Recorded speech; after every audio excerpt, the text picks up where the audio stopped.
Let's talk about the monkeys.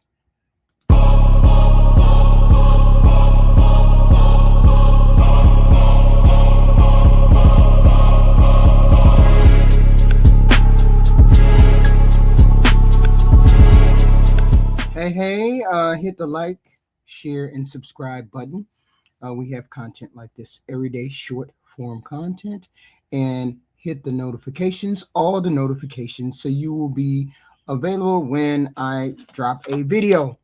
Tonight, we're going to talk about something that has blown up across the political landscape, and it's the picture that Donald Trump posted on his social media account that many people are calling racist and has since been deleted. When I went to look for it maybe 4 hours ago, it was still there. So I don't know.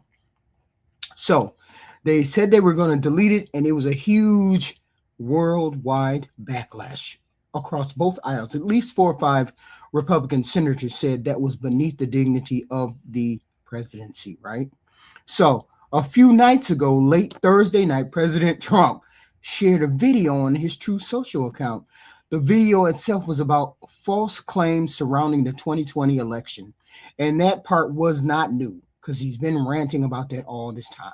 But Trump and some of his allies have been repeating those same lies and claims for years, even though the courts in Georgia and everything else, the judges have repeatedly ruled that there was no widespread fraud that would change the outcome.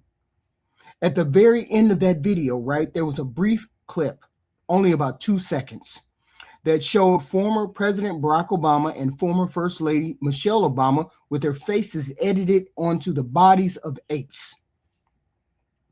Almost immediately after people saw that portion of the video, outrage began spreading online and in news outlets everywhere, all across the world.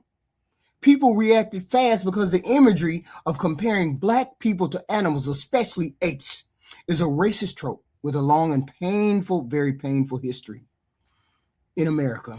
It has been used for decades to dehumanize black people, and that made this clip especially offensive to a lot of folks. So Republican Senator Tim Scott of South Carolina was the first black Republican. He's the only black Republican in the U.S. Senate, and who has supported Donald Trump in the past politically, called it for what it was, the most racist thing I've seen out of this White House. He said he was praying it was fake and that it needed to be taken down. And that wasn't just Democrats and liberal commentators condemning it. Other Republicans, including Representative Mike Lawler, spoke up and said the video was wrong, offensive, and that Trump should apologize. Even Republicans who haven't been critical of Trump in the past called him to remove it. When criticism first hit, the White House press secretary tried to dismiss the reactions as fake outrage and said the clip was just part of an internet meme that showed Trump as king of the jungle and Democrats as characters in something called The Lion King. But that explanation didn't calm things down at all. And by Friday, midday, the post was deleted by the White House, which said a staffer had erroneously posted it in the first place. So deleting a post like this is rare. Usually once something is posted, especially on a platform like Truth Social that Trump controls, it stays there. The fact that it was removed after sustained backlash shows just how intense the reaction across the world was. Now, it's worth noting that the Obamas themselves haven't publicly commented on this yet.